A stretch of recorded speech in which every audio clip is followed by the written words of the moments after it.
My career sucks. Sex just isn't the same. What's my purpose? Where did this fat come from? My relationship is killing me. I'll never be happy. My debt is piling up. I'll never find love. Why can't I be like other gay guys?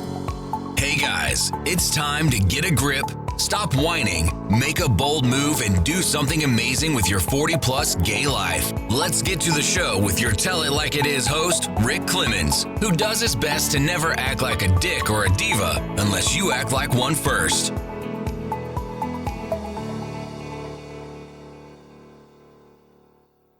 Hey guys, welcome to another episode of 40 Plus Gay Men Gay Talk. My name is Rick Clemons. You know this. I know why I tell you guys this stuff at the beginning, but today we're going to dive into what does it mean for us guys, us cis, trans, queer guys, to be really in our best mental health. And I know we hear this all the time, like, oh, do this thing or do that thing, or, you know, work with a therapist, work with a coach. I mean, all great stuff.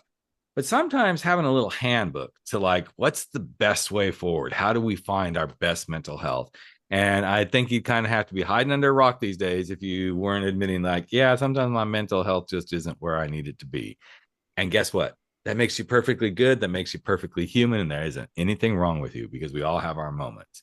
Well, to help us kind of guide through that and to learn more about his brand new book, I am bringing a new guest. He's not a repeat performer at this point, but he might be. We'll see how this goes. I'm pretty sure he's got great stuff that would warrant a second appearance. His name is Rahim Thawer. I'm going to let that one sink in. Rahim Thawer. Thawer, just like flower. That's what he told me to say. So I'm saying it. I'm going to say it just so that we get this off to the right start. His brand new book is The Mental Health Guide for Cis and Trans Queer Guys. It's coming out very, very soon. I know he's excited. He puts out books a whole lot. I'm just going to say he's got more energy than I do to get all these things done. But Rahim, welcome to the podcast. I am very excited to have this conversation with you because, you know, my mental health is just really screwed up right now. Thanks for having me, Rick. I'm excited to be here and to talk about mental health and what it means for us. It means a lot, right? I mean, let's be honest here. There's so many queer men, I feel like, that this is one space that they often ignore.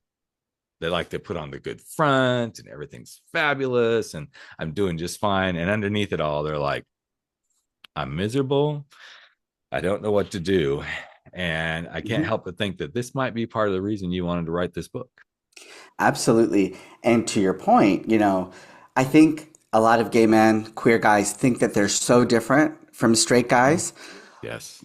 And they might be to some degree, but we were all socialized in a world as men. And as a result, we weren't necessarily encouraged to express our feelings or to be vulnerable. I think being queer, whether you're cis or trans, also means that, you know, at a young age, you anticipate rejection. And as a response, you learn to rely on yourself a lot. Yep. And then as an adult, that means not knowing how to ask for help, not knowing how to receive it, not necessarily knowing how to talk about feelings. And so, of course, that affects your mental health, right? Mm-hmm. We want to appear a certain way, and we've got a different story on the inside. Absolutely. And, I think we need to get into that. Yeah, it's a common male thing. We're supposed to be this, right? We're supposed to, you know, and you're right. I love that you brought up, this is the way we're all socialized.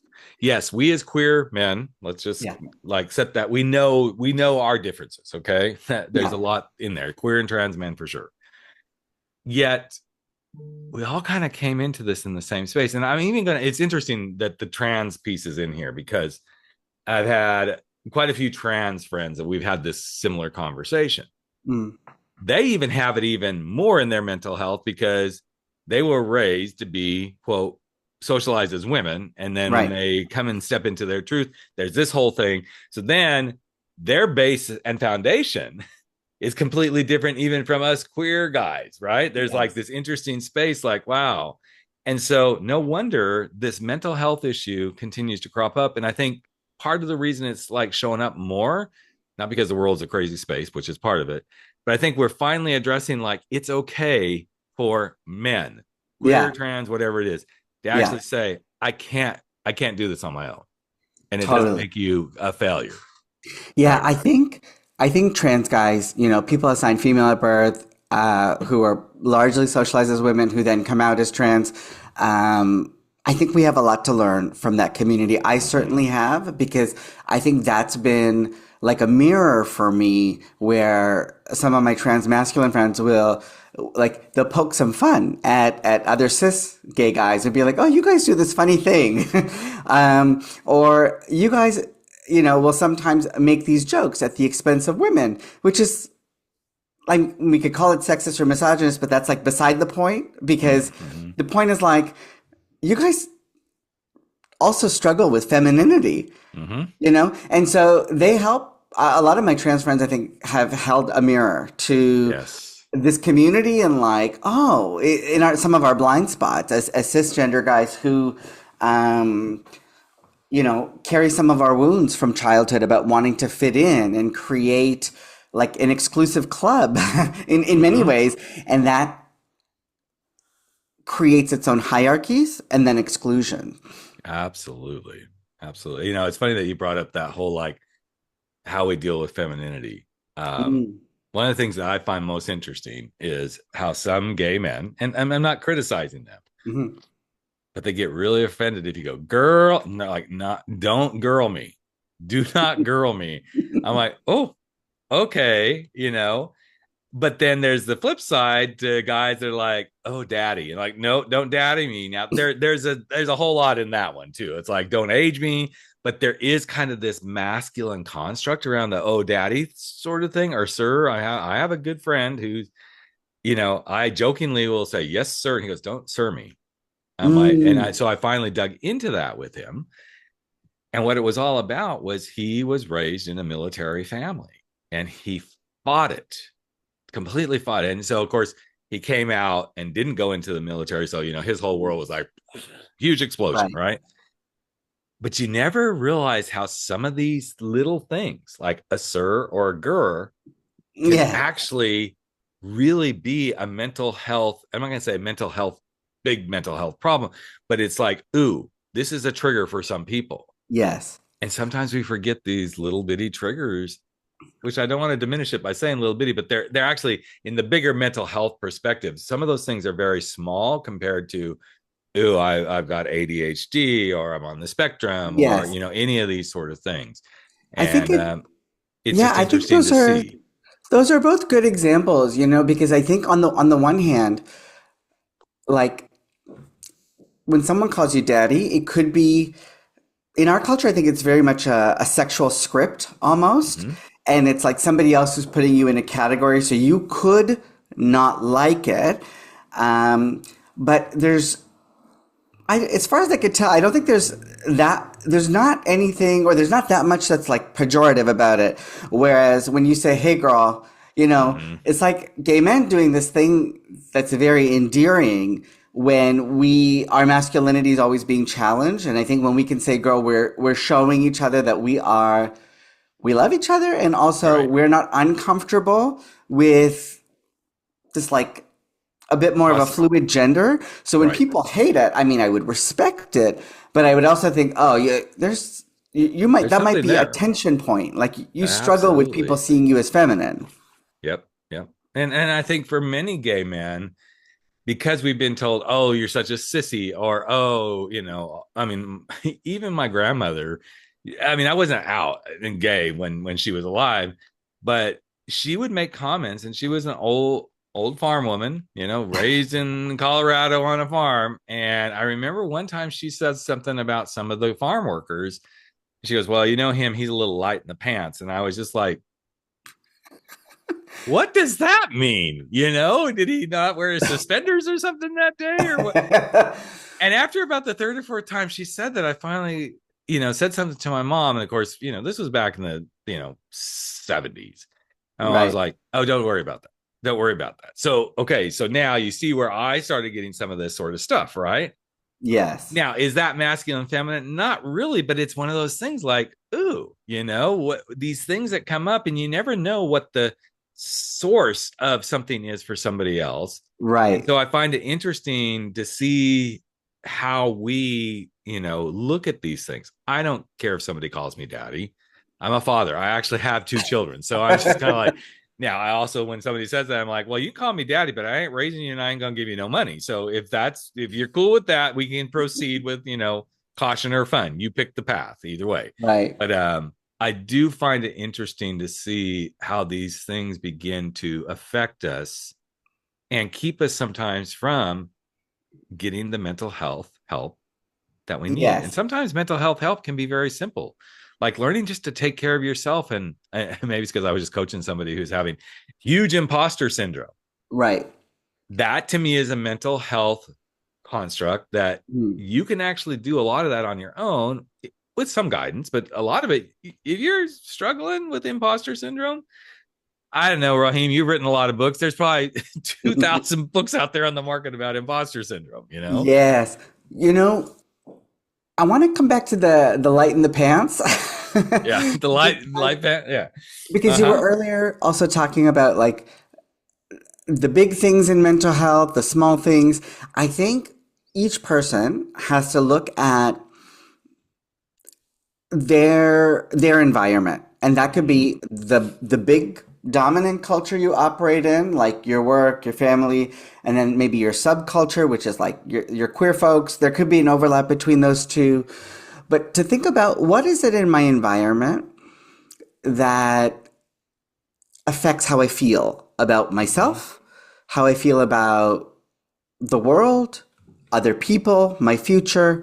Because that's what makes up mental health, right? Yep. And we need to think about maybe what are our determinants of mental health. So if we come back to light in the pants, by the way, I've heard light in the loafers, which I thought is kind of like somebody who's kind of prancy or has like a cheerful disposition, kind of eccentric, and probably derogatory. I'm not sure, but as you said, light in the pants, I kind of thought it's kind of like saying someone doesn't have enough balls or they're slightly less of a man, right? That's how I'm hearing it. Exactly. And so that person who grew up hearing that might struggle being called girl. And that is part of, it is a determinant of their mental health because they're struggling with masculinity and constructions of not being enough. Right. So that is part of how they see themselves. And that is a struggle for them. And that would go all the way back to their childhood. Yes. Well, and it is. So it's interesting. So light in the pants, light in the loafers, there's the same exact meaning. But my grandmother, okay, so I'm trying to remember when she passed. She was probably 80, 81, something along those lines, 80, 81. So, she grew up in the Depression. She grew up in in the time when, these things weren't really talked about, but she also grew up her whole life on a farm in Colorado. I mean, she didn't ever, she came to California a few times to see us.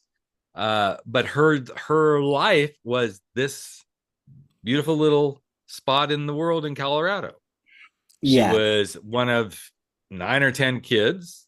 To my knowledge, nobody in her family was gay, or it was at least not ever, disclosed. My dad's family, yes, I had a gay uncle, and that was a whole nother part of my imprint that's like, oh, wow, this is why I can't talk about anything. But it is such an interesting piece of those little things that then become, that little touch point, that little, flare that can, that little flame. Let's just go there. No pun intended there, guys. But I find it so fascinating because I've seen it in my own self. It's the little things that like, ooh, don't go there. Right. Right. And then we curl up, and it wasn't until I was using therapy as a mechanism for my coming out that a lot of this kind of showed up in its own way for me to have real, true conversations. And it's kind of funny because now for me to go, girl, any of that sort of stuff.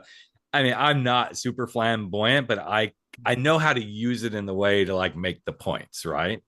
Right. Yet some people have seen me do that and like, ooh, what did you just do?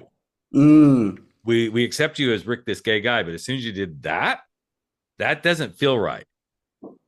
So case in point, one of my friends who had a hard time when I came out, and finally she kind of came around, and she was more of an acquaintance by that time that I came out. We had worked together. We were pretty good buddies when we worked together. But then 7 years later, when I came out, she was disappointed that I hadn't come to her and told her this. I'm like, I care about you, but on the totem pole of who gets notified first, you were way down on that totem pole.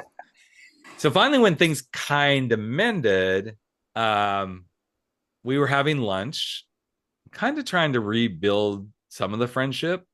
I didn't want to say it that way, Rahim. It wasn't really rebuilding. I was like, I'm good with what we have. For some reason, she was really hung up on this, right? And I don't remember exactly what she said. And I said, girl, and she goes, don't do that. I'm like, what? She goes, if that's the kind of gay guy you are, I'm really going to have a hard time with this. I'm like, oh. And that pretty much was the last time I chose to have anything to do with her, because I was just like, Yeah. You just kind of stereotype me in a box out of one little phrase that I use, which isn't, at all how I show up in my life in general. And so again, these are those interesting little threads in our life that we see. So Absolutely. I think that example is actually, it brings up so many memories for me as well. And it reminds me that coming out is imbued with so much grief, Because a lot of queer people will come out to a straight friend and we're almost taught to say things like, I'm still the same person. Nothing has changed except for this one thing. But actually, a lot has changed, because now I'm getting to know a whole new community. And now I'm seeing the box you've put me in, or the society's put me in, and I'm seeing how rigid it is and how constraining it is, and that makes me angry. So when a friend is putting you in that box, that's the process of grief and loss, right? Because that person's not going to be in your life anymore. They've disappointed you. They don't understand you. You're experiencing them in force, like a very rigid way of being in terms of gender. The other thing that you had said, where, this is not how I show up in the world usually, but I can to get my point across. Right. That's a really interesting point, because that to me is about participation. Like, how do we participate in gay culture? There's like a new set of norms, rituals, and there's something very fun about being able to participate, but it takes a minute for you to, like, between saying, oh, I'm coming out to people, and like telling them who you are, to like not just saying I'm gay, but being gay. Yeah. And a lot of that is about finding community, figuring out the way people talk. There's a whole stress that comes with learning about this new subculture that we live in. But I think you just brought up an interesting point. That being gay, the differentiation there. Because I've had clients say to me, okay, so I'm gay, now how do I be gay? I'm like, what do you mean? you just gay. Well, yes, but do I have to use the gay lingo? I'm like, yes and no. I mean, you don't have to. Sometimes it's helpful. I mean, if I said, oh, that's a really hot bear, you might go, I don't understand. Help me understand. Yes. That's a cute bear and a otter together. And like, if you don't get the lingo, you might be going, what did I just step into? I didn't know I was going to become an animal, Yeah. But, you said something also that was really interesting about this grief piece. And maybe it's because my husband and I were just in New York City last week and saw Idina Menzel. So okay, now we're going really gay. Like, okay, Idina Menzel, we're in the gay zone, and like there's some guys going, I have no idea who he's talking about. It's like, okay, you don't have to be gay to get that one, but anyway, just wicked. Go Google her, okay? Yeah. It is Idina. Okay, guys, I'll help you even spell it. But her musical Redwood, and there is a line in that musical about grief that, like, just there's two lines in the musical that really hit me in the midst of it. The one about grief is, there is no end to your grief because there is no end to your love.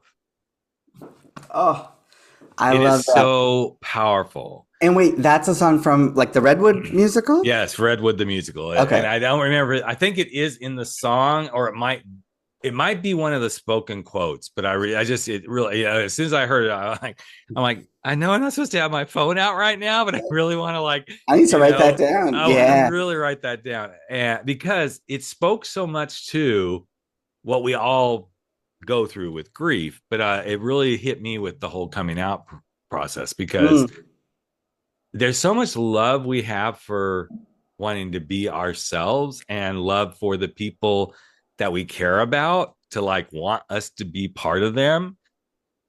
And when we realize grief is part of this equation with coming out, absolutely, you can't avoid it. Yeah. Yet so much of the grief you're experiencing is because there is no end to the love.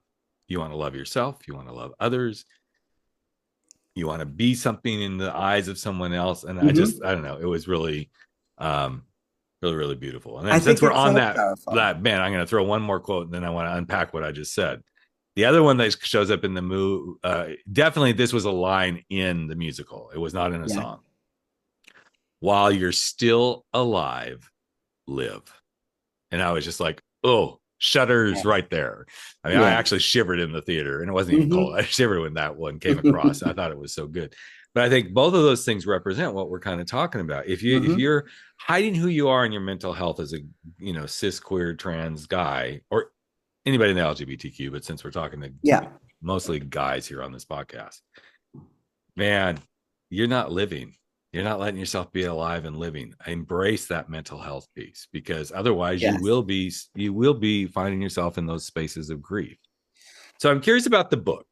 Like there must have been something that you, obviously, because most of us who do write books, there's something that we have personally experienced that said, I want to go write this. And I know you're a mental health professional, but what about this book in particular was like, I have got to write this book? What was it for you, Rahim? Well, I had been thinking for a while about what are the things that affect our mental health as queer guys. And I started my career, and my line of employment actually began in like 2008, 2009, and I was working in the HIV sector. And when we talked about programming for gay, bi, queer guys, a lot of it was centered around HIV prevention. So if you talk about depression and anxiety, somehow it had to be connected to HIV prevention or sexual health. If you talk about relationships, it connects to safer sex or treatment or whatever it is. And I thought to myself, sexual health is a big part of our lives, especially having, we're from a community that has survived an epidemic and has been disproportionately affected by HIV. However, at the current moment, I think sexual health and HIV is one determinant of our mental health. I think in our subculture, like body image and body consciousness is another determinant. Substance use, like we have higher rates of substance use. We use it to celebrate. We use it to mourn. We use it to, we throw it on as part of our outfit. We're part of counterculture. This is also how we perform class, to show we're an in-group. So I think those are all different determinants of our mental health. And when it comes to relationships, I don't think it's about being in one or not being in one that determines your mental health outcomes. I think it's how you navigate the landscape of relationship seeking, because we come out into a world where long-term relationships are celebrated, also criticized. Casual sex is celebrated, but also criticized. Yep. So when you had asked earlier about this client or the person or are working with that says, okay, it came out, now what? Or like, do I have to be gay? And I think for a lot of gay men, being able to participate in the culture of casual sex and having a goal or a longing to experience it as achievement, to be able to do it is a big part of participating in our culture. Absolutely. And feeling like we're like, I want to feel the liberation they talk about, And so that's its own process. So figuring out that landscape is its own determinant of mental health, I'd say. So for me, I was like, let's put this all together. So I had a couple of presentations I did. I did a few full day trainings for mental health professionals.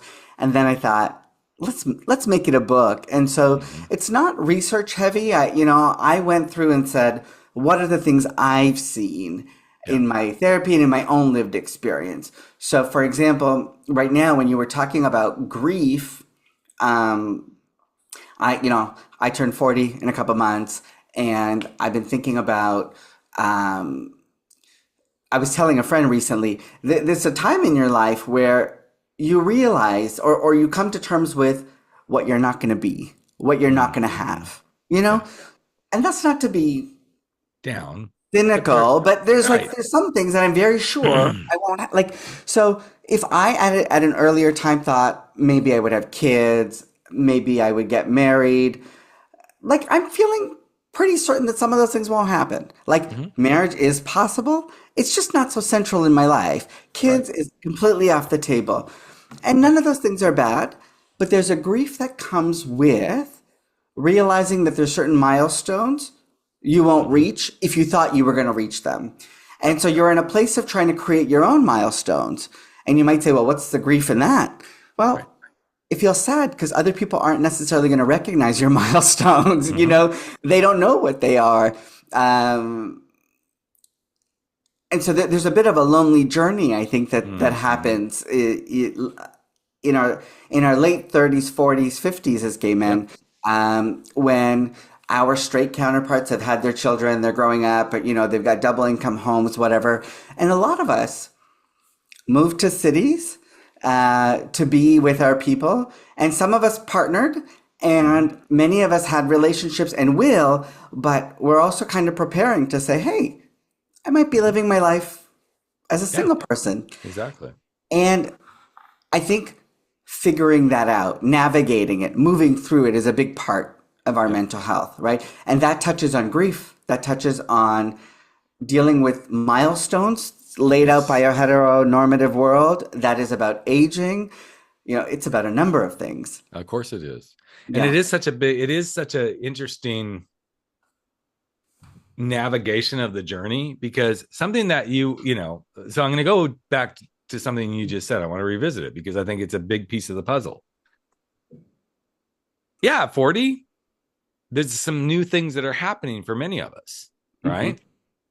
At 40, I had just barely been out of the closet for 4 years, like truly out of the closet. I came out, went back in, all this. I'm not going to go into that because everybody's heard that story before. But I started feeling that, oh, wow, my 40s was one of my favorite decades. I'm just going to say that. I absolutely loved it. That's when, I was fully being myself, met my husband, I started this business, all that sort of stuff. But there was this interesting twist, okay, well, some of this stuff I'm not going to potentially experience again, right? Yeah. As I hit 50, I'm like, okay, I've got a lot of the stuff I want. I have family, I have a husband, all this sort of stuff. But then there were other things that I'm like, oh, I'm probably not going to experience that again. Such as I love cycling. I'm a cyclist. Now that I'm in my early 60s, I still cycle, but I'm not doing those 100-mile century rides anymore. That just, it ain't happening. And so there's a little interesting little grief there, right?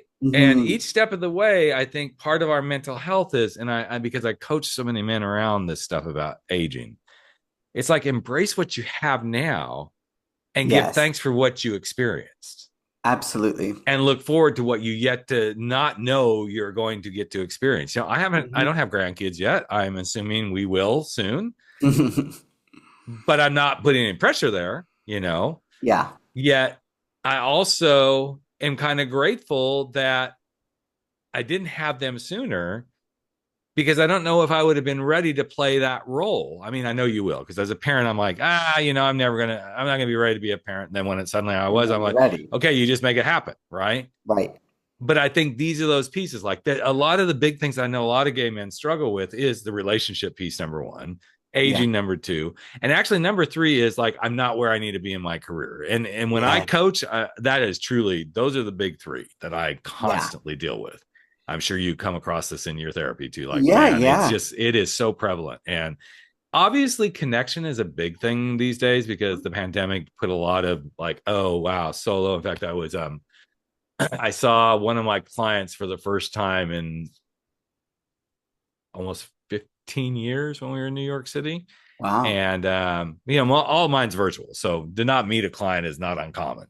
But he was one of my very first coaching clients, and he was a baby. I mean, he was 20 something when I coached him, and now he's 35. I'm like, oh, whoa, that's a big, it's a long time. And we had this interesting conversation about connection.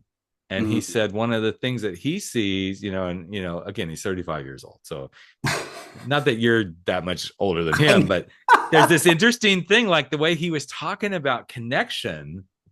And I found it so fascinating, Rahim, because the way he talked about it is the way a lot of the guys that I coach that are in mid 40s, 50s, 60s, it's still the same thing. There's this lack of how do we connect? How do we create community? How do we create friendships?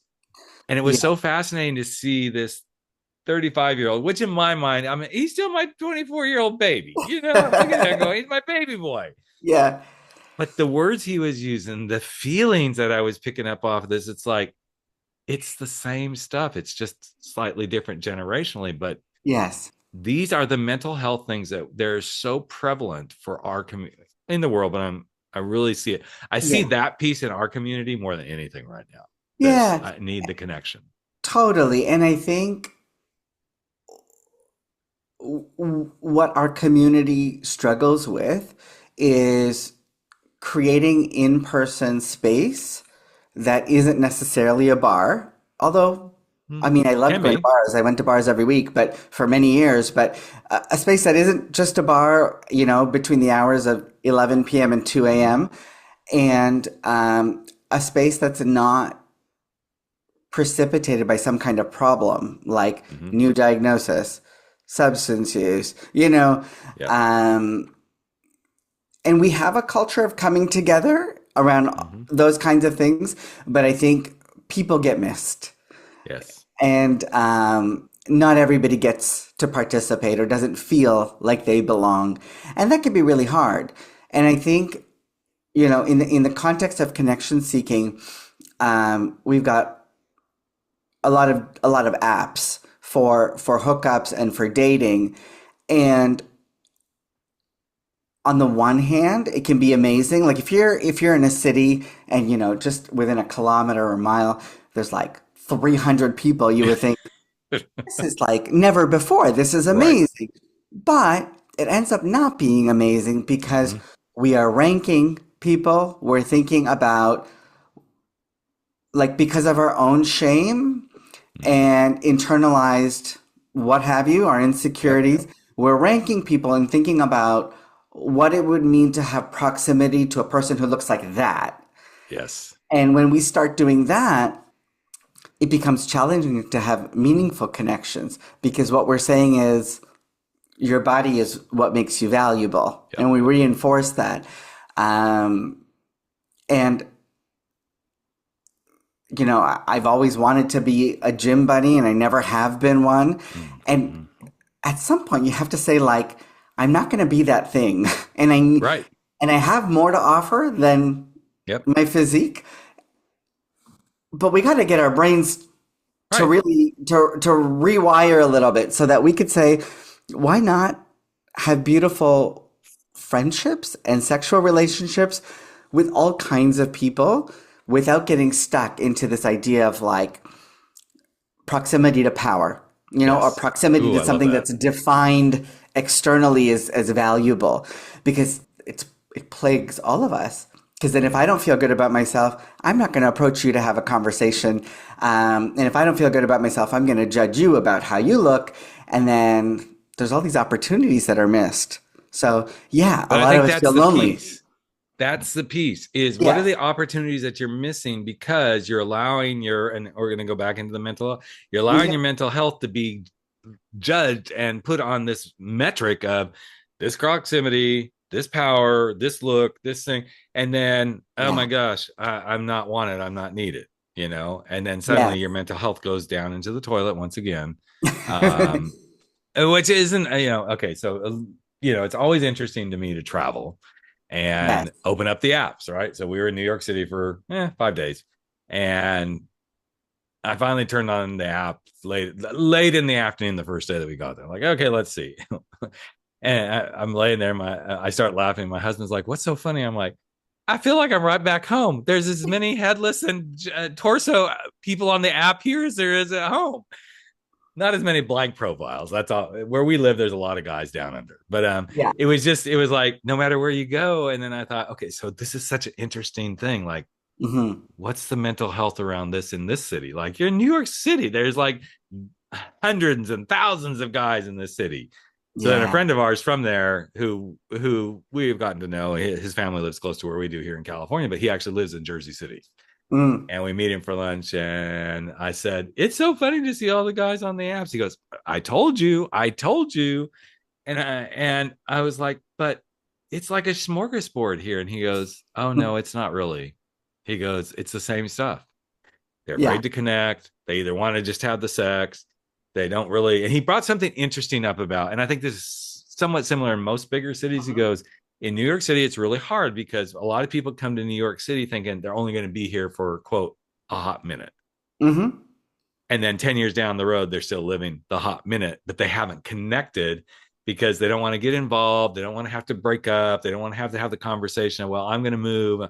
I mean, all these suppositions, all the stories we create, like then, Yes. And I thought it was such a fascinating way to look at things. And that explanation, in my view, is avoidant attachment wrapped up as like logistical sophistication. Exactly. I'm so glad you brought up avoidant attachment, because that's what it is. Connect. Yeah, I mean, connect, and then if you have to move, you'll feel sad. That's what it is. Like, or if you have to move, and he says yes, let's do this. Then you might go really into avoidant attachment. Well, I didn't think that was going to happen. I thought I'd be able to leave it, But I think it is fascinating. We as queer people have an opportunity here to rethink endings. And so in my book, I made endings in queer relationships its own determinant of mental health, because I really think we can redefine. We've already redefined love and relationships and chosen family. We just have to push a little bit further to say, like, what is the purpose of the relationship? If we can step away from the idea that everything has to align and that it has to be lifelong and that there's some funny formula around compatibility, like if we could let some of that pop culture stuff go, we could say, I'm going to embrace and cultivate connections. I hope that it could last. There might be more than one, but if it ends, that's not a failure. It lived its life course, Absolutely. But of course, if you're living somewhere for 2 months, don't tell somebody you've moved there permanently, especially if that person wants to get married and have 8 kids. Like, that would be not nice, Right. But what I'm saying is, if we could reimagine the purpose of the relationship, it's not to necessarily join all of our assets. It's not necessarily to be death do us part. Apart. Yeah, you said it right the first time. Actually, I think you said it right. We can take some of the pressure off and say, like, we're bringing innovation to what connection and relationships is, and then we could just say, I'm going to accept that I feel a bit scared because, especially a place like New York. The thing about the big cities is that they support our singleness in a beautiful way, but they also allow a kind of anonymity. And they allow us to detach really quick without having to be accountable to the other person. It's the same in Toronto, where I'm from. Whereas in a smaller place, people are paired off at an earlier age. And and you have to continue talking to the people you sleep with, because of course you do, because there's only so much of a pool out there. Exactly. It's like And you go walk down the street. I'm like, oh, hello. Oh, okay. Well, I guess, I mean, we live in a small town on the central coast of California. And yeah, I have pretty much, I wouldn't say I've seen everybody on the app, but I can walk through town and go, oh, yep, they're on the app. I haven't slept with them, but oh, yep, there they are. And I find it really fascinating. But you just said something really interesting that I don't want to let go before we wrap up here. But I love that you said the rethink endings, and then you said redefine, and then you said reimagine. And I'm a marketing guy, so of course I latch onto this sort of stuff. I'm like, if you really think about what the queer culture is, and I'm going to go to the larger, LGBTQ plus culture, we really are the culture that challenges people to rethink, redefine, and reimagine. Yeah. And sometimes I think that's why people have such a hard time. It's like, no, you're supposed to be in this box, and this is how you're supposed to be, right? Our entire movement, if you want to call it that, which I don't think we're a queer movement anymore. We're just queer. I wish you quit putting the movement on us, people. We're just, this is who we are, right? But I think the beautiful thing is yes, we challenge people to rethink, redefine, and reimagine what being human is. And that's really hard. And in our own beautiful little queer culture, sometimes that's really hard for many guys to do. Rethink what you're thinking. Redefine what it means for you to be successful as a gay man. Reimagine what the story would be like if you didn't put that ending on it. I think that those are just beautiful thoughts there. Yeah. And create space for your own milestones, your own innovation. Okay, so Rahim's just like, he's like dropping the value bombs here at the very end. Like, there was another one. I'm like, okay, great. No, this is really good. But well, I'm so glad we got to have this conversation, man. And I think, guys, I think he could be a repeat guest. I mean, I'm sad to see this one wrapping up because there's so many other things I think we could. I'm going to just say get off and talk about. Not that we're going to get off together, but I think that we do. I think there's interesting pieces of this mental health thing. And I think part of what your message truly is, Rahim, is make mental health. I know this is going to sound like everybody else, but really make mental health a priority. You make it a priority, you can be so much more amazing as the gay man that you're meant to be. Yeah, make it a priority and be willing to see that everything in your environment, the people, the opportunities, the setbacks, that's part of mental health. Yep. Right? So you can't really avoid it. You're already confronting it because it's everywhere, right? It's all you can't get away from it. The moment your eyes pop open in the morning, your mental health is with you. It's with you when you're sound asleep. If you're laying there in the night, can't sleep, your mental health is part of that can't sleep thing. I don't know how you can get around that. That's what it is. It's just part of it. I know because I suffer from lack of sleep. And I know a lot of it's my mental health because my little crazy little chatterbox monkey mind gets going and then there I am. So, well, I'm so glad again that we had this conversation. If somebody wants us to reach out to you, wants to follow you, what's a good way for them to find you on this lovely little planet we call Earth? So the easiest thing is to go to thepoliticizedpractitioner.com.